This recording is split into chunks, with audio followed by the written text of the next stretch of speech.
I just wonder lang kung kailan matatapos itong expressway na to. All the way to Bicol.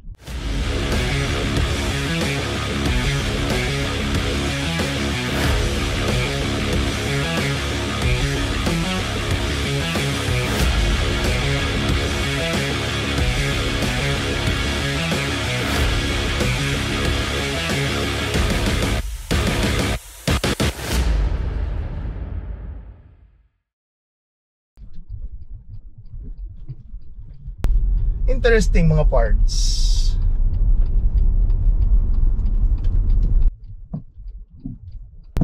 Ayan.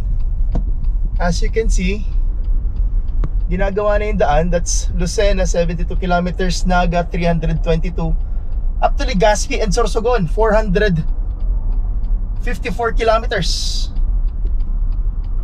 Ginagawa na yung daan. Nakatigil nga.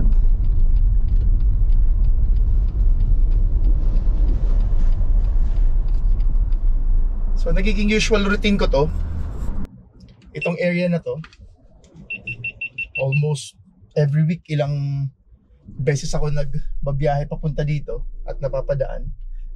But surprisingly, yung expressway papuntang Bicol is ginagawa na.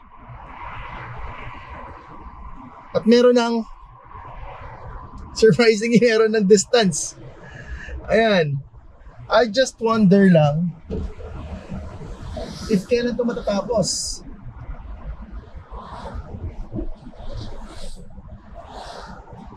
At ngayon, pag-uusapan natin ang dalawa sa pinaka-major infrastructure projects dito sa South Luzon na magbibigay ng malaking pagbabago kung paano tayo bumiyahe papuntang South or papuntang Bicol. The SLEX TR4 and TR5.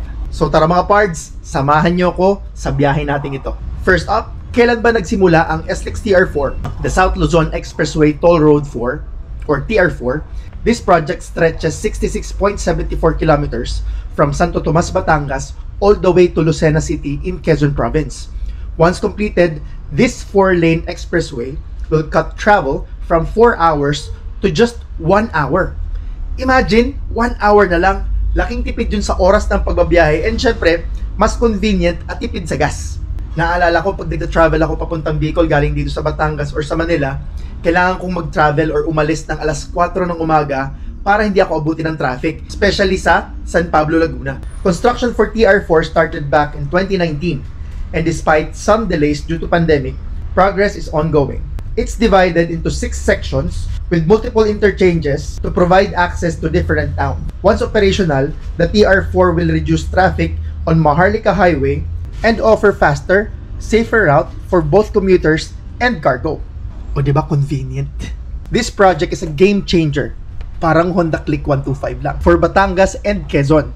Syempre kasama na rin Bicol. Ha, imagine. Ay. Also imagine niyo rin ang economic boost na maidudulot nito. This will provide easier access to local businesses, tourist spots, and agricultural hubs. Ngayon, shift naman tayo ng gear and head further south. SLEX TR5 is the next big thing. A massive 420-kilometer expressway extending from Lucena City all the way to Matnog, Sorsogon. Wow! This road will revolutionize travel in Bicol region, slashing travel time from Manila to Sorsogon by up to 6 hours. Tindi! So parang lalampasan pa nito ang tindi ng NLEX at TPLEX, diba? Wow!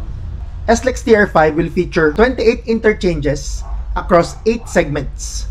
It's designed to improve connectivity, boost local economies, and make the transfer of goods more efficient.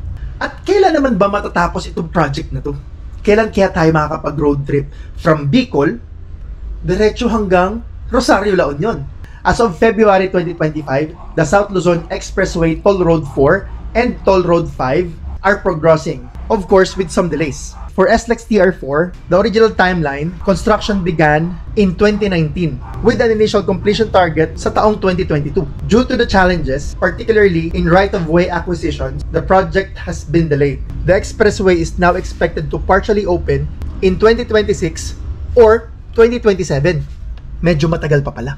In June 2022, the Department of Transportation and San Miguel Corporation signed a supplemental toll operations agreement, bringing the vision into reality. Right now, preparations like detailed engineering and securing permits are underway.